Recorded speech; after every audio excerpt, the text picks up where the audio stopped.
Fenomena serangan balik dalam pelayanan pelepasan dampaknya terhadap fisik, psikis, perilaku, dan rohani serta solusinya. Part 2. Pertanyaan. 1. Apa yang dimaksud dengan pelayanan pelepasan? 2. Hal apa biasanya yang bisa terjadi selama proses pelepasan?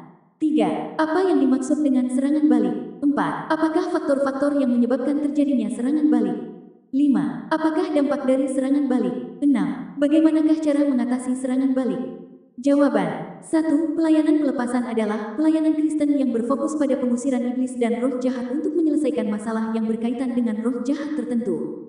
Sebagai contoh, seorang pendoa pelepas akan berusaha membantu seseorang yang mempunyai masalah kemarahan dengan mengusir roh amarah. Pelayanan pelepasan juga berfokus pada penaklukan benteng-benteng rohani yang jahat dalam kehidupan seseorang, pemulihan batin, dan mengklaim kemenangan dalam Kristus di atas semua lawan. Banyak yang membahas ikatan batin, kutukan, dan hak para iblis. Dalam Alkitab, roh jahat dan iblis kita kenali sebagai malaikat terjatuh dan memberontak di surga di bawah pimpinan setan. Wahyu 12, 4,9, Yesaya pukul 14, 12-20, Yehezkiel 28:1-19. Jawaban 2. Ada beberapa hal yang bisa terjadi selama proses pelepasan dilakukan antara lain. 1. Kerasukan, merasa sakit seperti ditusuk-tusuk di bagian tubuh tertentu seperti kepala, bahu dan punggung berat, kaki dan tangan sakit, dada sesak dan panas, perut mulas dan perasaan mau muntah-muntah. Dalam kaitan dengan hal-hal yang bisa terjadi selama proses pelepasan seperti di atas ada beberapa faktor sebagai penyebabnya atau biasa disebut dengan istilah pintu masuk atau doorways. Berikut ini adalah beberapa faktor yang bisa menyebabkan orang Kristen mengalami kerasukan setan dan manifestasi lainnya yaitu keterikatan dari keturunan, keterlibatan dengan okultisme dan luka batin kemarahan. Jawaban 3. A. Serangan balik. Para praktisi yang memakai pendekatan psikodelsi atau pendekatan deliverance murni mengenal terminologi yang disebut serangan balik.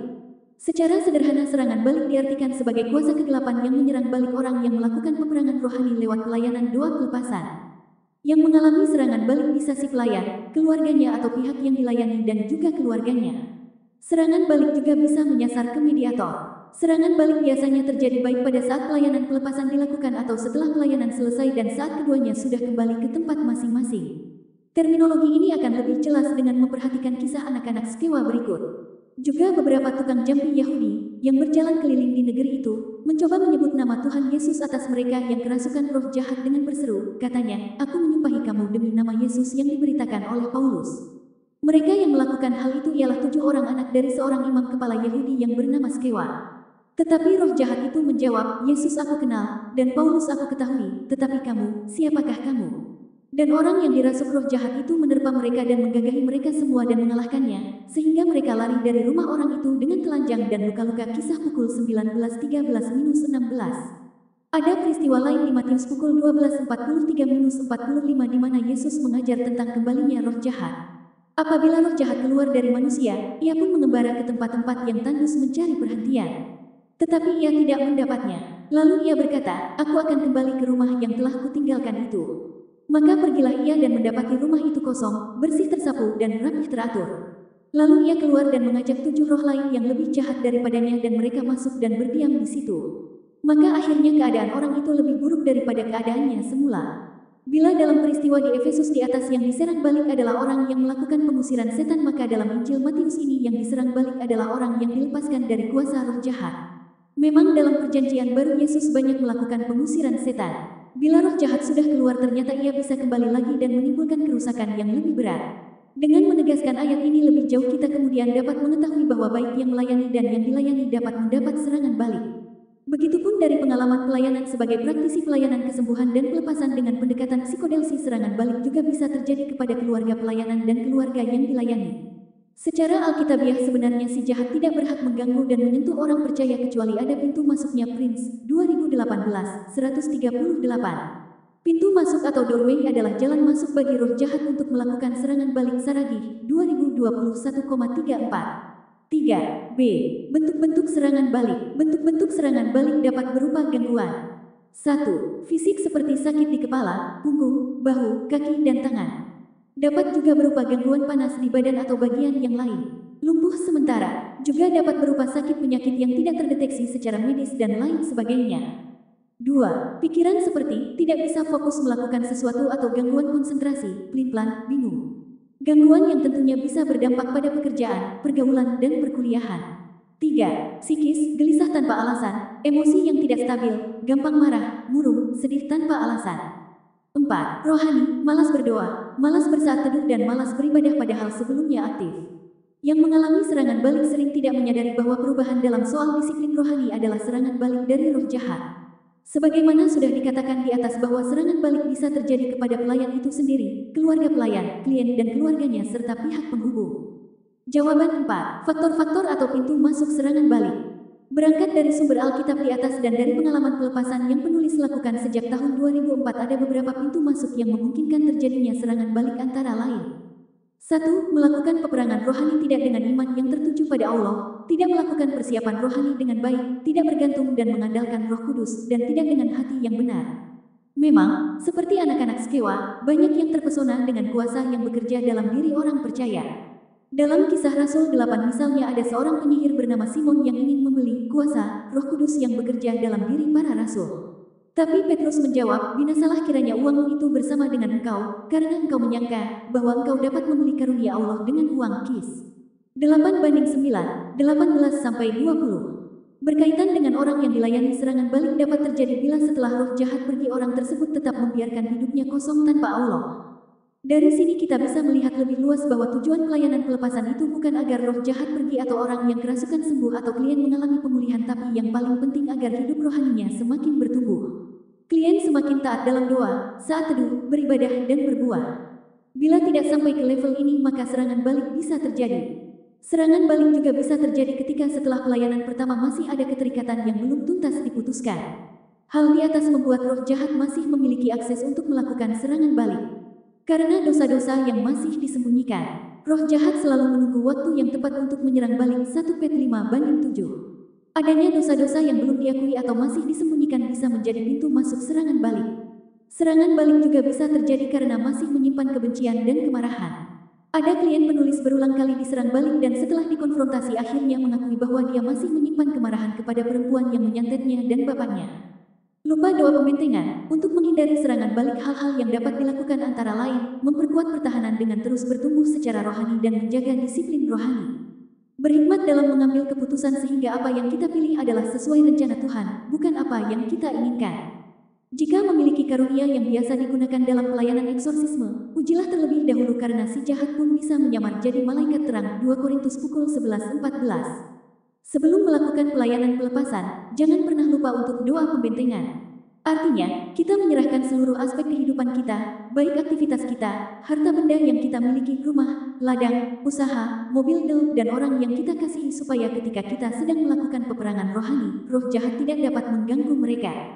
Jangan sampai jatuh kepada roh kesombongan karena mengalami dan merasakan kuasa Tuhan eksosia khususnya dalam melakukan pelayanan pelepasan supaya tidak membuka pintu masuk bagi roh jahat menyerang balik. Praktisi pelayanan pelepasan hanyalah alat Tuhan supaya setiap orang yang percaya kepadanya beroleh pemulihan dan kelepasan serta diselamatkan. Jangan pernah takut untuk menengking, menghardik, jangan terintimidasi oleh si jahat yang suka mengancam dan memaksa pelaku pelayanan pelepasan mengikuti kehendaknya. Hal yang harus ditolak, dengan kata lain dalam pelayanan pelepasan jangan sampai jatuh pada dosa kompromal mengikuti kemauan roh jahat yang merasuki agar tidak menjadi pintu masuk untuk diserang balik. Roh yang ada di dalam diri kita jauh lebih besar dari semua roh yang ada di dunia ini. 1 Yoh 4:4. Klien yang mengalami serangan balik dan pemulihannya. Contoh pelayanan pelepasan. Bagian ini menarasikan 4 klien yang mengalami serangan balik, apa dampaknya, apa faktor penyebabnya atau pintu masuknya dan upaya pemulihannya. 1. Ibu DP yang tak bisa jalan. Ibu DP adalah istri penulis sendiri. Suatu kali penulis bersama istri diminta untuk melayani jemaat yang diduga kena serangan santet. Klien seorang laki di usia 50-an. Setelah melakukan pemeriksaan tentang latar belakang penyakitnya, apa yang dialami, apa temuan medis, sudah berapa lama sakit dan sudah berapa lama dirawat, penulis juga bertanya apakah ada hubungan yang tidak harmonis dengan keluarga atau rekan sekerja. Klien mengatakan bahwa secara medis dia sehat tapi dia selalu gelisah dan tidak bisa tidur. Klien sudah beberapa hari dirawat di rumah sakit tapi tidak ada perkembangan yang signifikan. Penulis juga menggali tentang kecurigaan klien tentang penyakitnya dan pihak-pihak yang diduga menyerang dia dengan santet. Setelah data lengkap lalu penulis berdoa untuk klien. Ada beberapa kali penulis mendoakannya. Setiap didoakan klien bangkit terduduk dan setelah itu kembali berbaring sambil memegang perutnya. Ketika didoakan kali ketiga di samping kembali terduduk sewaktu terbaring klien memegang lehernya tapi penulis tidak terlalu memberi perhatian ke bagian tersebut. Tanpa sepengetahuan penulis, DP berbincang-bincang dengan istri klien dan bertanya tentang mengapa klien memegangi lehernya saat didoakan yang ketiga kali. Lalu istri klien menceritakan bahwa saat mereka berobat ke dukun, sang dukun mengatakan bahwa santet itu berhenti di leher beliau. Kemudian istri penulis mendatangi penulis yang masih bertanya-tanya ada apa dengan lehernya dan membisikkan informasi yang diperoleh dari istri klien. Dengan informasi baru itu penulis lalu berdoa kembali membatalkan santet yang berhenti di leher beliau.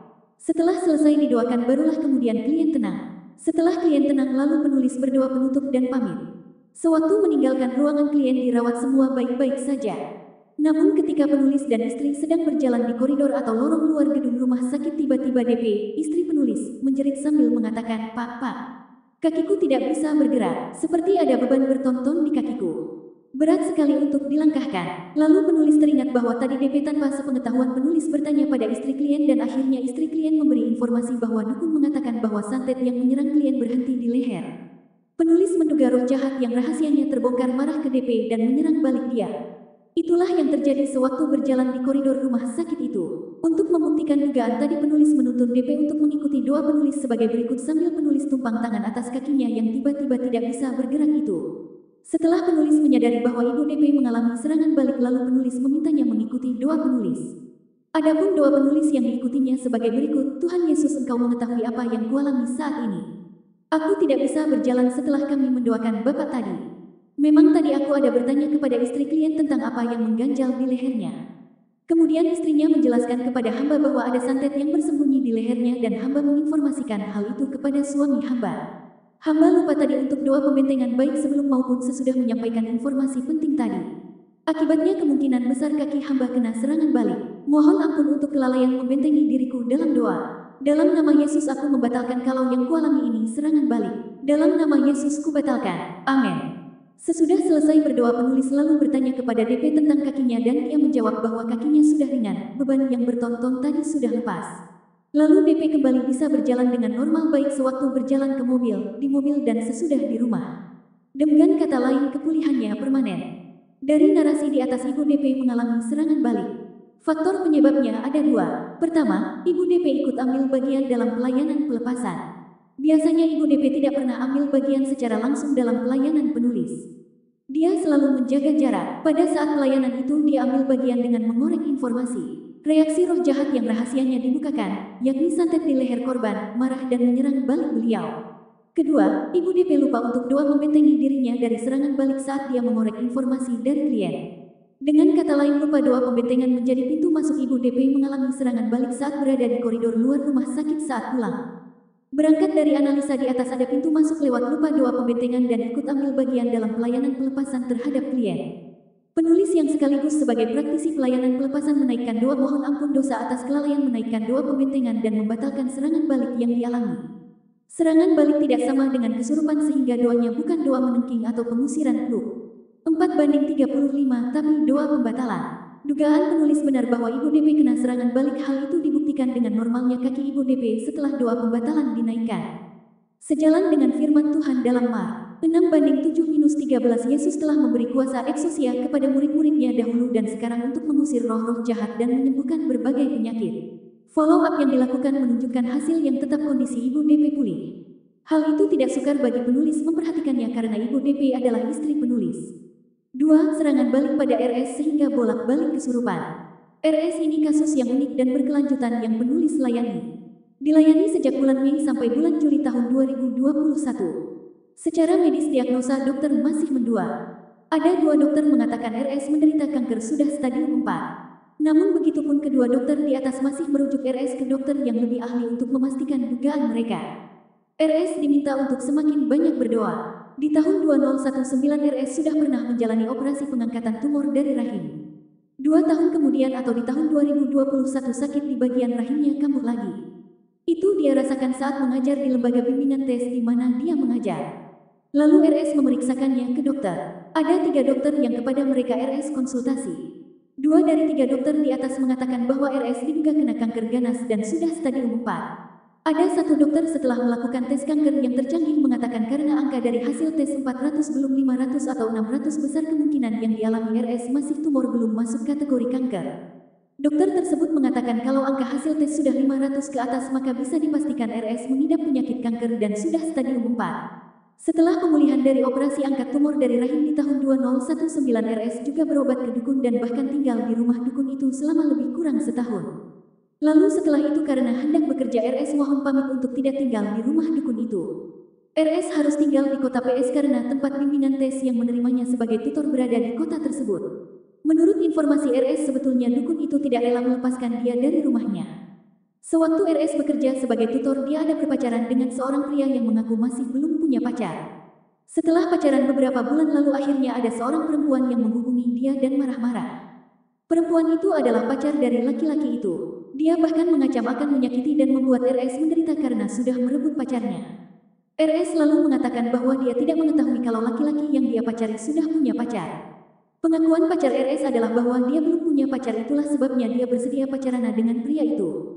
RS juga minta maaf kepada perempuan itu. Namun perempuan itu tidak mau memaafkan RS. Di bulan Februari tahun 2021 sewaktu mengajar di bimbingan belajar di kota PS, RS merasakan ada yang sakit dan menggigit di perutnya. RS lalu berpikir jangan-jangan tumornya kambuh lagi. Lalu RS pergi memeriksakannya ke rumah sakit dan dokter mengatakan RS menderita kanker dan harus dioperasi. RS tidak siap dan terkejut. Di bulan Mei RS menghubungi penulis via telepon untuk dilayani. Pada waktu yang ditentukan lalu penulis mendoakan RS dan sewaktu didoakan RS kesurupan lebih dari 1 jam. Setelah tenang penulis mengizinkan RS pulang. RS dilayani oleh penulis sampai 4 kali, oleh tim penulis 2 kali dan oleh PDT di mana RS berjemaat 2 kali. Total RS dilayani sebanyak 8 kali. Setiap setelah selesai dilayani RS merasa perutnya enak dan rasa sakitnya hilang tapi sifatnya sementara atau temporer. Selang beberapa hari kemudian RS kembali merasakan sakit yang sama dan bahkan kadang-kadang lebih parah. Itulah sebabnya RS perlu dilayani berulang-ulang. Dengan menggunakan occult tester akhirnya penulis tiba pada kesimpulan bahwa RS sudah bersih dari pintu masuk occult untuk bisa diserang balik. Beberapa waktu kemudian RS kembali menghubungi penulis untuk minta dilayani. Sewaktu kembali dilayani RS kembali kesurupan. Penulis kemudian bertanya kepadanya apakah gerangan pintu masuk yang masih belum diputus atau ditutup. Penulis menanyakan apakah RS masih ada menyimpan kemarahan kepada perempuan yang pernah mengancam dia atau kepada dukun yang diduga menyantet dia di samping mengalami gangguan medis. Lalu RS mengaku dengan jujur bahwa dia masih menyimpan kemarahan pada mereka. Kemudian penulis menantang RS bahwa serangan balik terjadi karena dia yang membuka akses untuk serangan balik itu dengan masih menyimpan kekecewaan dan kemarahan. Penulis mengatakan bola ada di tangan RS, kalau mau bebas dari serangan balik harus mengampuni. Kalau tidak mengampuni RS akan terus diserang balik sementara waktu untuk dioperasi sudah dekat, yakni di tanggal 2 Juli tahun 2021. Dugaan penulis serangan balik terjadi karena masih ada pintu masuk yang terbuka. Setelah pertemuan di tanggal 12 Juli tahun 2021 atau pelayanan yang ke-7 lalu RS mengambil keputusan untuk mengampuni baik perempuan itu maupun dukun yang tidak merelakan RS meninggalkan rumahnya. Sejak saat itu RS tidak pernah kena serangan balik lagi. Operasi di tanggal 2 Juli tahun 2021 berjalan dengan baik. Tumor bukan kanker seberat 3 kg dikeluarkan dari perutnya. Sesudah itu RS merasa tenang dan lega, apa yang menjadi ancaman dukun tersebut bahwa RS akan meninggal dunia setelah operasi tidak terjadi. Setelah 2 hari dirawat di rumah sakit lalu RS kembali ke rumah kakaknya. Sejak pasca operasi RS tidak pernah lagi mengalami serangan-serangan balik. Penulis merasa heran mengapa setiap dilayani RS tetap manifestasi atau mengalami serangan balik. Penulis menduga pasti ada pintu masuk yang belum tuntas sehingga RS masih terus mengalami serangan balik. Hasil pemeriksaan lewat occult tester pintu masuk dari ikatan dengan kuasa gelap seingat penulis sudah tuntas. Logikanya kalau semua sudah putus tentu ada pintu masuk yang lain. Penulis lalu mengkonfrontasikan kepada RS tentang kekecewaan atau kemarahan kepada perempuan yang diduga menyantet dia dan kepada dukun yang belum merelakannya untuk meninggalkan rumahnya. Penulis mengatakan bola sekarang di tangan RS. Kalau RS mengampuni akan sembuh tapi kalau tidak mengampuni akan tetap sakit dan kena serangan balik mar. 11/25. Penulis bahkan menegaskan berapa banyak pun doa yang akan dinaikkan dan berapa lama pun tidak ada gunanya karena akar masalahnya ada di tangan RS yang tidak mau mengampuni. Itulah sebabnya setelah RS mengampuni kedua pihak di atas dan juga kepada bapaknya RS tidak pernah lagi kena serangan balik. Selanjutnya operasi pun berjalan dengan lancar. Tindak lanjut atau follow up yang dilakukan selama lebih sebulan menunjukkan hasil yang permanen. Klien tidak pernah lagi mengalami serangan balik, bahkan sudah timbul kerinduan untuk bergabung dengan tim doa penyembuhan dan pelepasan. 3 PDT HG alami serangan balik sehingga demam dan masuk rumah sakit.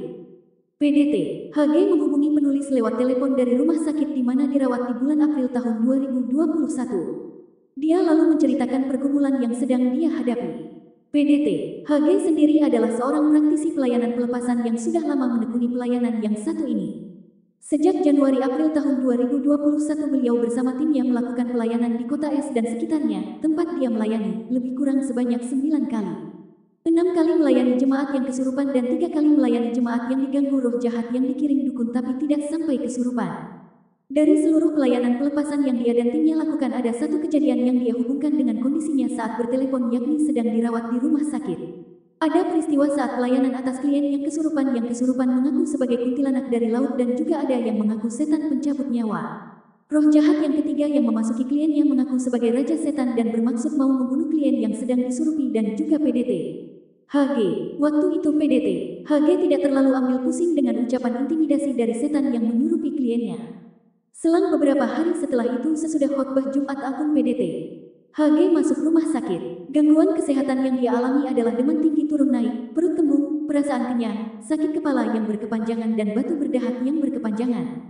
Saat sakit itu klien teringat pada perkataan setan yang merasuki kliennya di atas bahwa dia akan membunuh siapa yang sudah mengusir mereka dari klien di atas. Dengan kata lain klien menduga dia kena serangan balik. PDT, HG juga mengaku bahwa gulanya saat itu juga tinggi dan trombosit di bawah normal. Penulis lalu bertanya pada PDT, HG kalau yang dialami adalah serangan balik tentu ada pintu masuknya. Pertanyaannya adalah apa pintu masuknya? Tanya penulis kepada beliau. Akhirnya beliau mengaku bahwa dia ada menyimpan kemarahan kepada istrinya. Beliau menceritakan bahwa di hari Jumat Agung dia berkhotbah di ibadah pertama dan kedua. Selang waktu ibadah yang pertama dan kedua hanya 30 menit. Saat istirahat dan sedang siap-siap untuk ibadah yang kedua PDT, HG ke toilet tapi tidak memberitahukan kepada istrinya. Istrinya yang khawatir suaminya belum ada di gereja saat ibadah kedua mau dimulai lalu mencari dia. Setelah dicari beberapa saat lalu istrinya menemukan beliau ada di toilet rumah mereka. Saat itu istrinya dengan suara agak keras mengingatkan PDT, HG agar jangan sampai terlambat. Di samping itu istrinya yang juga pendeta mengkritik khotbah PDT. HG yang terlalu panjang di ibadah pertama dan kurang mendarat. PDT, HG yang mendengar kritikan itu lalu bereaksi dengan juga marah kepada istrinya. Sejak saat itu suasana hati dan pikiran PDT, HG terganggu. Setelah selesai khotbah di Jumat Agung kedua, PDT, HG tiba-tiba demam tinggi dan mengalami gangguan-gangguan lainnya seperti di atas. Setelah mendengar penjelasan PDT, HG penulis mengatakan bahwa benar dugaannya dia kena serangan balik. PDT, HG mengalami serangan balik dengan dugaan pintu masuknya adalah kemarahan kepada istrinya yang mengkritik bukannya mendukung dia setelah khotbah Jumat Agung yang pertama. Kemarahan kepada istrinya menjadi pintu masuk setan yang sempat mengancam dia di pelayanan sebelumnya untuk menyerang balik dia dalam bentuk gangguan kesehatan. Penulis mengatakan kepada beliau solusinya adalah mengampuni istri dan juga mohon ampun kepada istri karena reaksinya yang marah di atas. Lalu penulis menuntun PDT, HG berdoa lewat telepon untuk saling mengampuni. Setelah keduanya saling mengampuni lalu PDT, HG menceritakan bahwa dia tidak demam lagi. Perut tidak merasa kembung lagi dan perasaan kenyang juga sudah hilang. Mark 8/5-15, Mat pukul 15:21-28, Joh pukul 4:46. Begitupun sakit di kepala masih ada mungkin disebabkan kadar gula yang meningkat karena stres. Juga tenggorokan yang gatal. Dugaan bahwa PDT, HG kena serangan balik dari setan karena menyimpan kemarahan kepada istrinya terbukti. Setelah dituntun berdoa untuk saling mengampuni kondisi kesehatan PDT, HG pulih kecuali kepala pusing yang diduga karena kadar gula yang masih tinggi. Hal yang terjadi di atas menyadarkan praktisi pelayanan pelepasan bahwa kemarahan yang dipendam juga bisa menjadi pintu masuk serangan balik terjadi. Itulah sebabnya setelah PDT, HG mengampuni istrinya gangguan kesehatan seperti demam, perut kembung dan merasa kenyang lalu hilang dengan sendirinya. Dengan perkataan lain lewat pengampunan yang disalurkan serangan balik menjadi batal. Dua orang benar menjadi berkuasa mematahkan serangan si jahat Jab. 5/16. Efektifnya kuasa doa di atas tentu tidak terlepas dari apa yang Tuhan Yesus katakan dalam Mark pukul 11:25, dan jika kamu berdiri untuk berdoa ampunilah dahulu sekiranya ada barang sesuatu dalam hatimu terhadap seseorang, supaya juga Bapamu yang di sorga mengampuni kesalahan-kesalahanmu. Dalam follow-up yang dilakukan baik lewat telepon maupun kondisi Kim sudah pulih dan sudah kembali aktif melayani seperti biasa. 4 Ibu LS yang mengalami kegelisahan, tidak bisa tidur dan sering alami merinding. Ibu LS dan suaminya mengundang penulis dan tim datang ke rumahnya untuk melayani mereka. Ketika ditanya mengapa tidak bisa datang ke ruang dola, penulis Ibu LS menjawab bahwa rumah dan kede mereka serta bengkel las milik mereka juga perlu didoakan. Setibanya di rumah mereka, Ibu LS menceritakan apa yang menjadi pergumulan mereka, merasa tidak nyaman tinggal di rumah tersebut, selalu terganggu tidur. Tiap malam selalu terbangun dan setelah itu mengalami gangguan tidur. Usaha kede mereka nyaris bangkrut, padahal sebelumnya setiap hari hasil penjualan bisa mencapai jutaan. Belakangan ini hanya hitungan puluhan ribu saja. Bahkan pernah satu hari penghasilan kede mereka hanya Rp5.000. Begitu juga usaha las suaminya sepi dari pengunjung, padahal tidak ada usaha las saingan di sekitar tempat usaha suaminya. Anaknya yang tamat dari FAK Matematika Universitas HKBP Nomensen juga masih menganggur. Sewaktu diadakan pemeriksaan occult dengan occult tester, ditemukan data bahwa baik Ibu LS maupun suaminya sangat kuat berhubungan dengan kuasa gelap lewat pedukunan. Ketika penulis dan tim melakukan pemeriksaan terhadap benda-benda occult yang pernah dipakai, hasilnya cukup mencengangkan. Ada sekitar 1 goni benda-benda occult yang berhasil dikumpulkan, mulai dari besi berani ladang kuda di atas pintu sampai pernak-pernik penglaris dalam bungkusan putih dan lain sebagainya. Di samping hal di atas, Ibu LS juga mengakui hubungan mereka dengan dua tetangga depan kurang harmonis. Salah satu tetangga depannya adalah dukun, walaupun pada saat yang sama juga penatua di gereja mereka. Yang satu lagi suka membuli mereka. Ibu LS memilih diam saja apabila dibuli oleh mereka. Setelah dilakukan doa pengutusan dan pembakaran benda-benda okult, Ibu LS dan keluarga merasa nyaman tinggal di rumah itu. Juga sudah bisa tidur nyenyak tanpa gangguan apapun juga. Gangguan terbangun di tengah malam saat tidur nyenyak tidak terjadi lagi. Ketenangan hanya dialami Ibu LS dan keluarganya selama seminggu saja.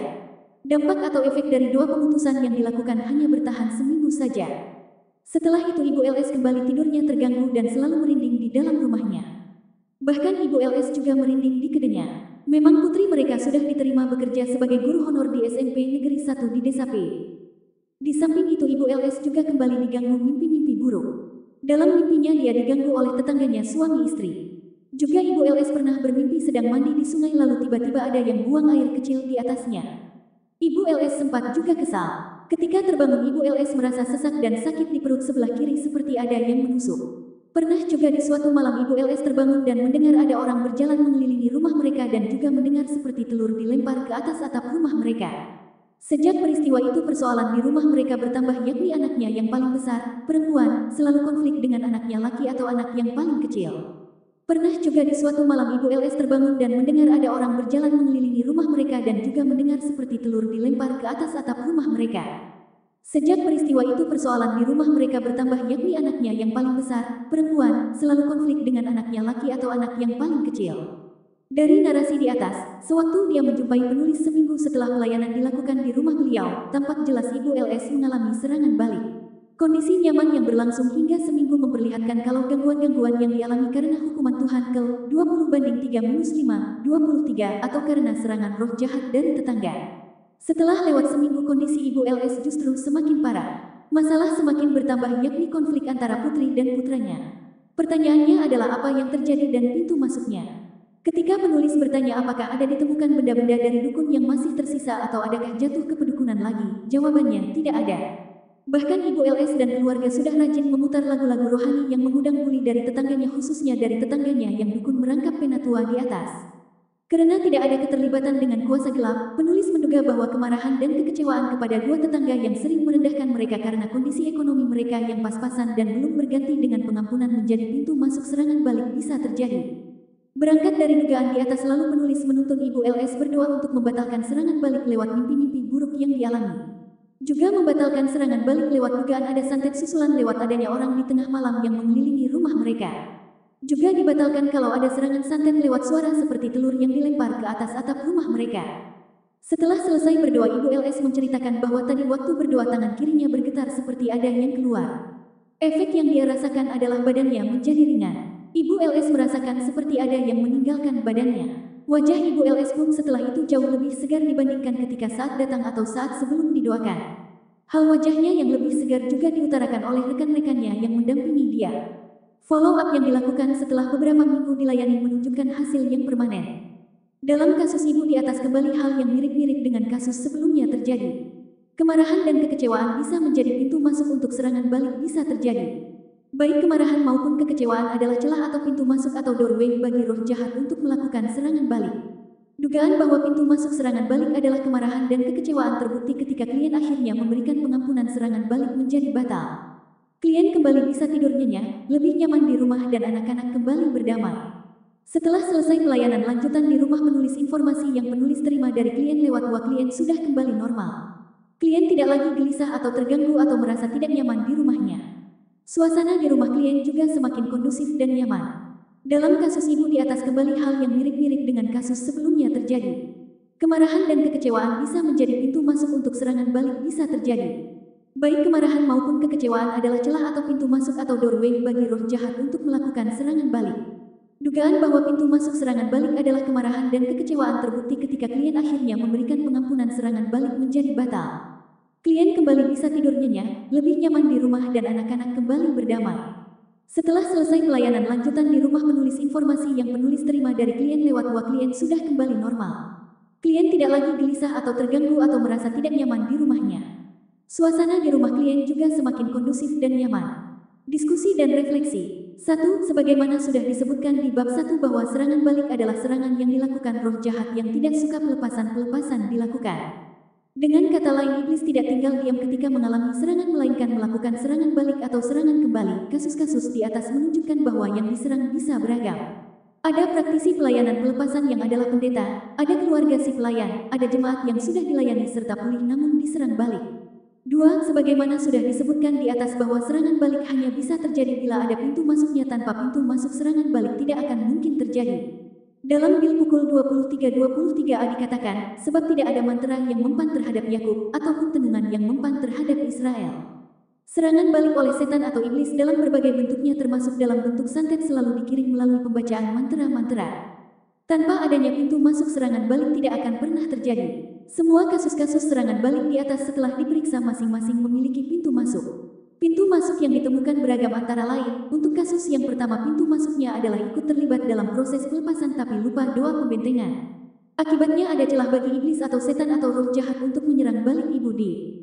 Ada juga yang pintu masuknya kemarahan seperti kasus kedua yang terjadi pada RS, kasus ketiga yang terjadi pada PDT, HG, kasus keempat yang terjadi pada ibu LS yang kecewa dan marah kepada tetangganya yang satu sektor dan satu gereja dengannya. Dalam kasus serangan balik, mimpi yang dialami oleh klien bisa menjadi petunjuk akan adanya serangan balik.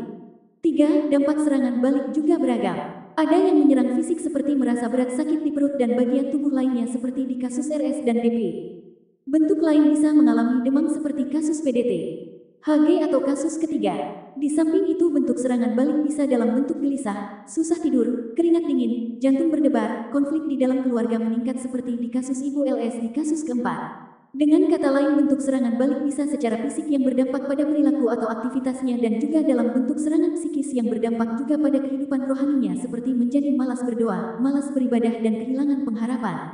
4. Dari semua kasus serangan balik di atas, solusi rohaninya adalah lewat doa pembatalan serangan balik. Sebelum serangan dibatalkan, langkah pertama adalah menemukan apakah gerangan yang menjadi pintu masuknya. Dengan kata lain, tanpa pintu masuk atau tanpa faktor penyebab sebagaimana sudah disebutkan di atas, serangan balik tidak akan terjadi. Kalau pintu masuknya atau faktor penyebabnya kemarahan, maka solusinya adalah memberi pengampunan. Jika pintu masuknya sisa-sisa kuasa gelap yang masih belum putus, lalu diputuskan. Biasanya setelah pengampunan diberikan dan sisa-sisa ikatan dengan kuasa gelap diputuskan, klien akan normal atau pulih. Frekuensi doa pembatalan serangan balik yang dilakukan juga tidak sama. 2 klien didoakan hanya 1 kali. 1 klien didoakan 2 kali. Klien yang satu lagi didoakan lebih dari 7 kali. Mengapa doa pembatalan serangan balik itu efektif memulihkan klien yang mengalaminya? Doa di atas efektif karena kuasa untuk mengalahkan roh jahat sudah diberikan Kristus kepada murid-muridnya yang diutus untuk bermisi. Mark 6:7, Mark 16:1618, Jak pukul 5:16. Kuasa atau eksosia yang sudah diberikan kepada murid-muridnya menjadi jaminan untuk mengalahkan dan membatalkan serangan balik yang terjadi. 5. Kesimpulan. Berdasarkan dari kasus-kasus serangan balik di atas dan intervensi yang dilakukan serta hasilnya, dapat ditarik beberapa kesimpulan. Pelayanan pelepasan adalah pelayanan yang dilakukan kepada jemaat yang masih memiliki hubungan atau terikat dengan kuasa kegelapan dalam berbagai bentuk, baik untuk mencari kesembuhan, kekayaan, jabatan, untuk menyusahkan orang lain dan sebagainya. Jawaban 5. Dampak serangan balik. Hal-hal yang biasa terjadi selama pelayanan pelepasan dilakukan antara lain: 1. Kerasukan, merasa seperti ditusuk-tusuk, bahu dan punggung berat, kaki dan tangan sakit, dada sesak dan panas, perut mulas dan perasaan mau muntah, muntah-muntah, memukul, menunjang, menjerit, menangis dan lain sebagainya. 2. Serangan balik adalah serangan yang dilakukan oleh roh jahat baik kepada si pelayan atau keluarganya, klien yang dilayani atau keluarganya. Serangan balik bisa terjadi baik saat pelayanan pelepasan dilakukan atau sesudahnya. Serangan balik bisa terjadi karena adanya pintu masuk atau doorway. Adapun yang bisa menjadi pintu masuk serangan balik atau faktor-faktor penyebab terjadinya serangan balik antara lain, lupa berdoa untuk pembentengan, adanya kemarahan dan kekecewaan yang masih terpendam, adanya ikatan dengan kuasa gelap yang belum tuntas atau masih ada ikatan yang tersisa dan belum diputuskan. 3. Hal yang dialami sebagai dampak dari serangan balik bisa berupa gangguan fisik seperti berat di kaki, sakit di perut, berat di bahu, susah duduk, sudah berdiri dan susah berjalan, demam. Serangan balik juga bisa berupa gangguan psikis seperti gelisah, susah tidur, jantung berdebar, konflik di keluarga meningkat. Tambahan lagi serangan balik bisa membuat klien karena tidak sembuh-sembuh jadi kehilangan pengharapan dan menjadi malas berdoa dan jatuh ke dosa kegelapan dengan meminta pertolongan kepada dukun-dukun. 4. Serangan balik dibatalkan atau dipatahkan lewat doa dengan mengandalkan kuasa yang sudah diberikan Tuhan Yesus kepada murid-muridnya. Mar 6:7. Jawaban 6. Cara mengatasi serangan balik. 1. Langkah pertama adalah menemukan apa gerangan pintu masuknya.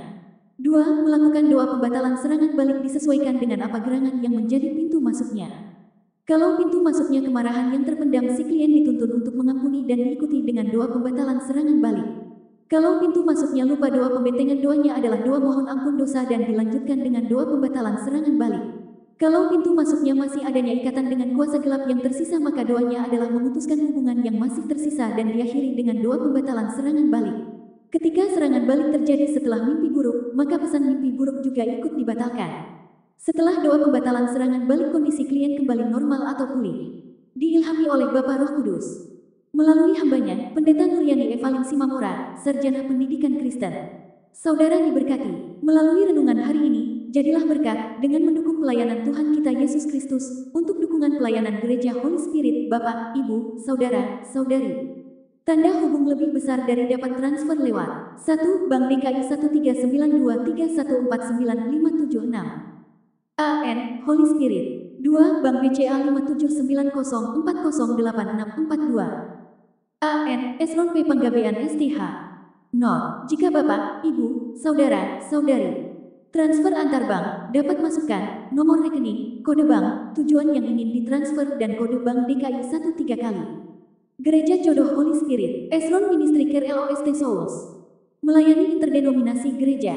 Konsultasi keluarga dan jodoh.